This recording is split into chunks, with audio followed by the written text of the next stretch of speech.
সংস্কার সম্পর্কিত প্রস্তাবের বিষয়ে বাংলাদেশের মানুষের মতামত বা সম্মতি জানার জন্য একটা আইন করেছি, গণভোট আইন। যে গণভোটটা হবে সেই গণভোটটা কিভাবে গ্রহণ করা হবে এই প্রক্রিয়াটা ডিটেইল আউট করার জন্য আমরা গণভোট অধ্যাদেশ প্রণয়ন করেছি।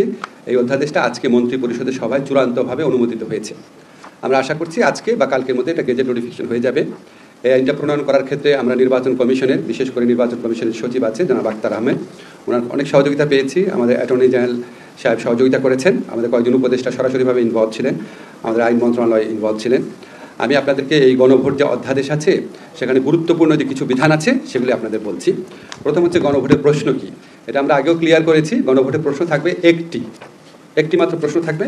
প্রশ্নটা হচ্ছে আপনি জুলাই জাতীয় সনদ, সংবিধান সংস্কার বাস্তবায়ন আদেশ 2025 এবং জুলাই সনদে লিপিবদ্ধ সংবিধান সংস্কার সম্পর্কিত নিম্নলিখিত প্রস্তাবসমূহের প্রতি আপনার সম্মতি জ্ঞাপন করিতেছেন। তারপর সেখানে হ্যাঁ এবং না দুইটা বক্স থাকবে। যারা সম্মতি জানাচ্ছেন তারা হাতে ভোট দিবেন, যারা জানাচ্ছে না তারা নাতে ভোট দিবেন। প্রস্তাবগুলো কি, কোন চারটা প্রস্তাবে আমরা ওনাদের সম্মতি চাচ্ছি বা অসম্মতি জানতে চাচ্ছি।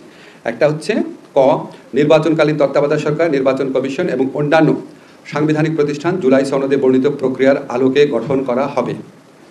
খ, আগামী জাতীয় সংসদ হবে দুকক্ষ বিশিষ্ট এবং সংসদ নির্বাচনে দলগুলির প্রাপ্ত ভোটের অনুপাতে 100 সদস্য বিশিষ্ট একটি উচ্চকক্ষ গঠিত হবে এবং সংবিধান সংশোধন করতে হলে উচ্চকক্ষের সংখ্যাগরিষ্ঠ সদস্যের অনুমোদন প্রয়োজন হবে।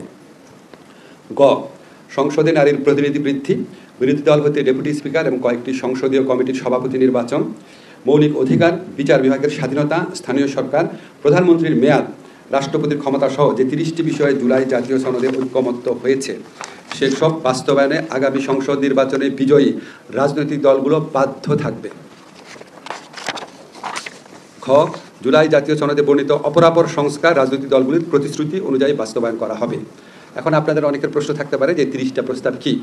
এই 30টা প্রস্তাব যেখানে ঐকমত্য হয়েছে, প্রথমে বলি ঐকমত্য মানে কি। এই 30টা প্রস্তাবে জুলাই সনদ স্বাক্ষরকারী প্রতিটি দল তাদের সম্মতি জানিয়েছে। আবার বলি, জুলাই সনদ স্বাক্ষরকারী প্রতিটি দল তাদের সম্মতি জানিয়েছে এবং একই সাথে সাথে এনসিপি যে আছে, জুলাই গণঅভ্যুত্থানে নেতৃত্ব প্রদানকারী দলদের যে রাজনৈতিক সংগঠন, তারাও সম্মতি জানিয়েছে। জুলাই সনদে তাদের স্বাক্ষর না থাকলেও তারা এই 30টি প্রস্তাবে তাদের সম্মতি জানিয়েছিল। এই জন্য এটাকে আমরা বলছি এই 30টি প্রস্তাবে ঐকমত্য হয়েছে। এই 30টি প্রস্তাব এই গণভোট অধ্যাদেশের অ্যাপেন্ডিক্সে আমরা দিয়ে দিচ্ছি, যাতে আপনাদের এবং বাংলাদেশের প্রতিটা মানুষের জানা থাকে এই 30টি প্রস্তাব কী। গণভোটের ব্যাপারে কিছু গুরুত্বপূর্ণ বিধান এখানে আমাদের গণভোট অধ্যাদেশে রয়েছে। একটা হচ্ছে ত্রয়োদশ জাতীয় সংসদ নির্বাচন, মানে আগামী জাতীয় সংসদ নির্বাচনের জন্য যে